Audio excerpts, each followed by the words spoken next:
Hello, welcome back to Once My channel again. With me again, Pan. Today, I would like to bring you guys to talk about the Elite Visa. And now we really have the special guest who are really our loyal customer. You guys might see him on some other videos with Shalita. So now welcome him, Mr. James. Hello. Thank you for being here with us. So he's just got the elite visa, like so now we would want to talk about some few questions, okay? So first of all, can you tell me the story? How did you decide to come to Thailand? Sure. Well, I guess it kind of started with being involved with a Filipina. I was married to a Philippines woman for about 12 years in America, and kind of got used to Southeast Asian culture and the lifestyle, even though we lived in America. So I moved there in 2018 to Philippines and had a job for a while in Makati, and it didn't really work out for me as far as the hard-working lifestyle and the low pay. I kind of thought it would be a little more laid back, so I quit the job, became a tourist, and lived there until COVID. And went back, had to go back to America, or felt it was best to go back to America at the time because who knew what was going to happen in March 2020.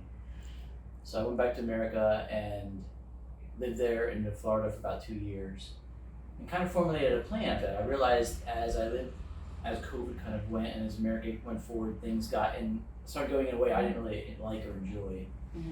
And I realized I didn't want to live in America anymore, so I was like, what do I want to do? Tried Philippines for 3 years. Just wasn't quite enough for me as far as infrastructure goes. I know I feel like I keep repeating myself saying that. I don't want to bash Philippines, I enjoyed it a lot. But I was like, let me try somewhere else. And I've been to Thailand one other time for like just a 2-week vacation to see some islands, so I was like, let me look into that. So I came here in February 2022 this year.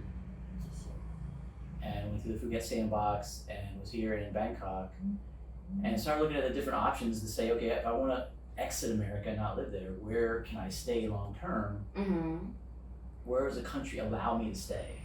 The other countries in Southeast Asia do not have, in my opinion, suitable visa options for long-term stay. You can be a tourist, but there's a lot of restrictions on that, and every year they seem to add restrictions as far as like no driver's licenses, bank accounts are really hard to get. There's limits. You have to leave the country every so many days. And people, I'm sure, watching understand. And it was just something I didn't want to deal with. I didn't want to have to worry about those things. I wanted to have a type of country that I knew I was going to be locked into for long enough that I could get a long-term lease. I could probably buy a car, open a bank account, and then I could use this as a base to travel around Asia. And really kind of get a feel for the place. So if you're under 50, that elite visa at this time seems to be, to me, the best option. Now you need to have a lot of money up front, a lot of money depending on who you are, but you can't discount also that being a tourist costs money too. You're constantly renewing the visa, going to offices, you're flying out of the country, coming back in. There's like I said, vacations on it, cost you things, so you're using a taxi versus having your own car. I think lifestyle limitations, so you got to factor that in as well.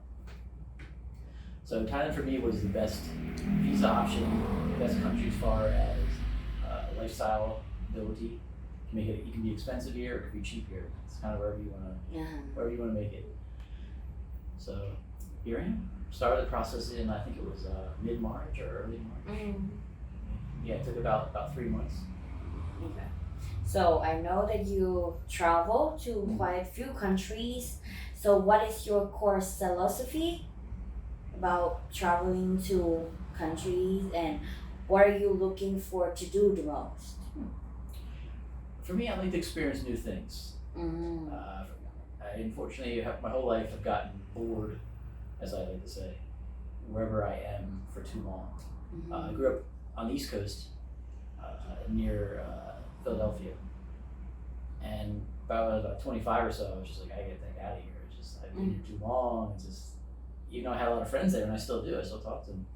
I ended up moving over to California because I also do not like cold weather. also a big thing for me. Yeah. So I was like, I need to be somewhere warm, and I want something totally different. So the West Coast was different as you get from the East Coast, right? In America, that's quite far away. It's like 2,500 miles. So I moved over there, and that ended up where I met the Filipino that I would marry online. This was before Facebook and all that stuff, but we met on websites and did a lot of chatting before we came on visa thing. So when I was married, I was over there in California for most of the time, and I liked it there too. But after 5, 6 years, 8 years, I kind of had this like 2 different jobs, and I was bored of that place. So I ended up actually going back to the East Coast with my now wife, because I hadn't been there in 10 years, and my parents were getting a little older. I had to do some business with them as far as take care of them in their older age. But after about 3 winters, I was like, I'm done. So then I went back over to California and got a nice house and a nice job. But again, after about 3-4 years, I was like, oh, I think something different. Ended up me wanting to do something totally different. So me and the wife kind of split up. Still a good relationship, but we just wanted different things. So now I was single. This is 2017-ish, 2018 something. And I was like, well, now what do I do? Single, early 30s. I was like, I'll just move to the Philippines.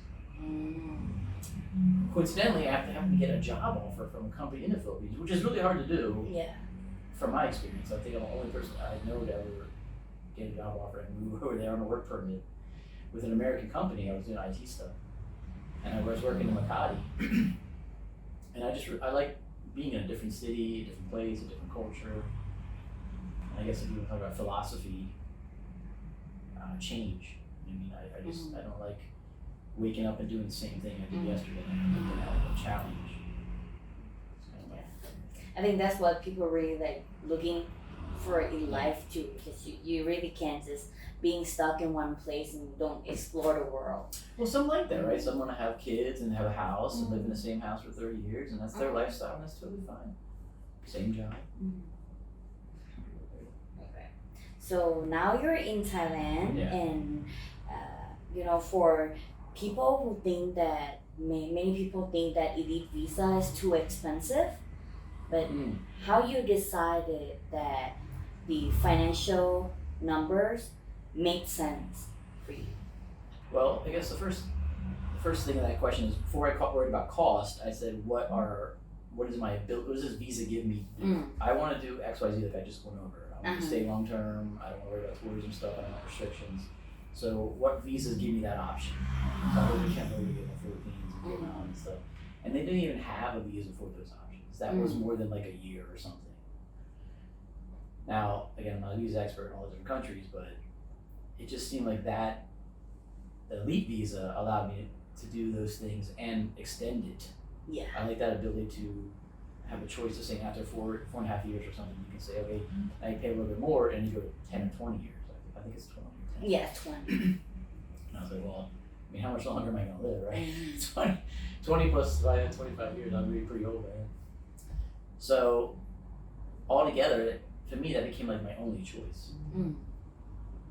I didn't have any other, I didn't get to choose, well, this visa costs this much, this costs this much. I was like, I either pay this or I don't. And then this is even before the whole inflation and the market crash and all that stuff.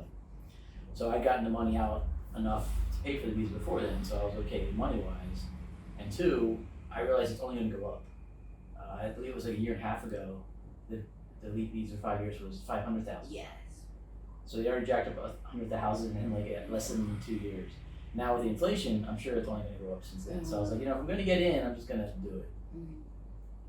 So jump in, do these. That's why I was talking to Erica. We were all chatting. He's like, do you want to do it? Do you want to do it? I was like, man, this, and that. And I was like, you know what? It's first of all, it's my only choice to get what I really want, as much as I could get what I want. Right? And nothing's perfect. 2, I already had the money saved up. It's like, just do it. Just do it. So, yeah, I mean, it's an individual decision. Is it a lot of money? That's your financial position, you know what I mean? But just don't discount what being a tourist in some other country is going to cost you. Okay, yes, Cambodia is way cheaper, but it also doesn't have anywhere near the lifestyle that Bangkok or Phuket or Chiang Mai is going to have. So that to me costs money. It costs time, it costs frustration. It's a limiting factor, so you got to factor that. And now you finally have the elite visa. I do. I'm all stamped, and I got the card. I got how are you packet. feeling about it?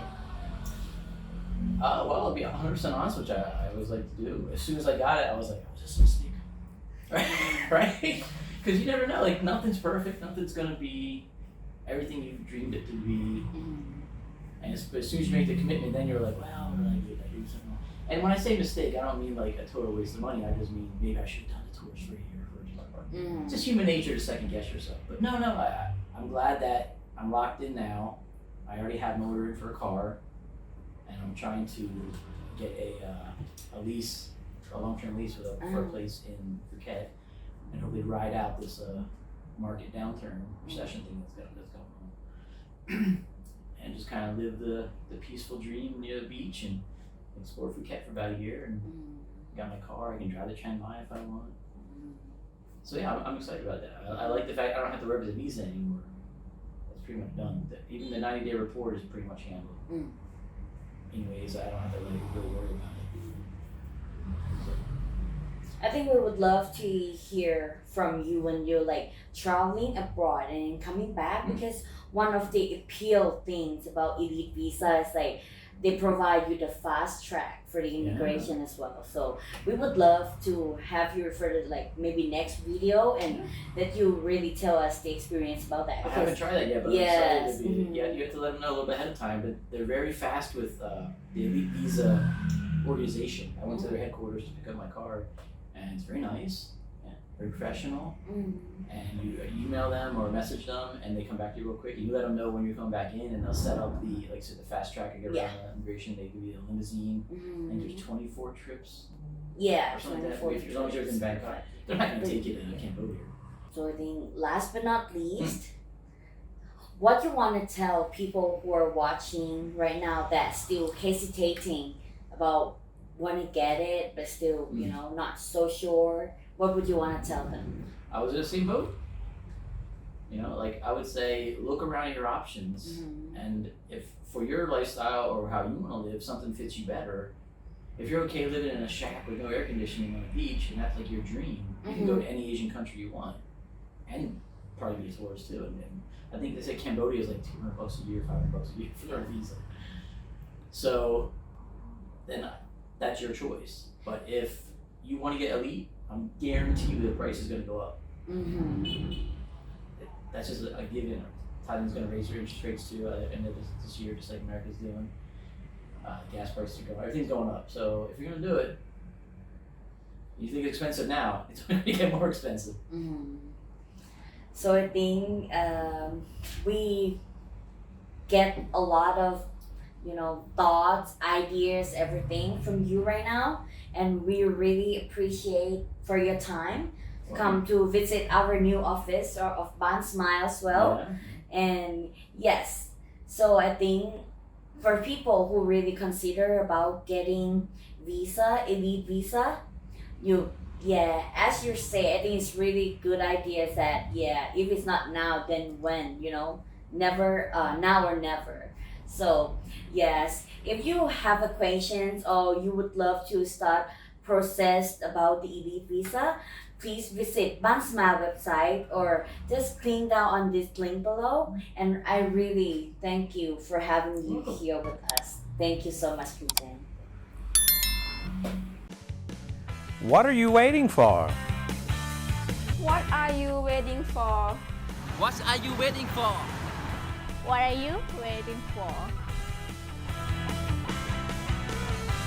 Yes, correct. What are you waiting for? The world may not be in a great shape right now, but it's very possible to come to Thailand. It's actually easier to live in Thailand for a longer time than it was before. With Ban Smile can get you the right long-term visa, find a perfect house, open the local bank account, or even open the business here. So what are you waiting for? Click the link in the description below or go to bansmile.com and get started.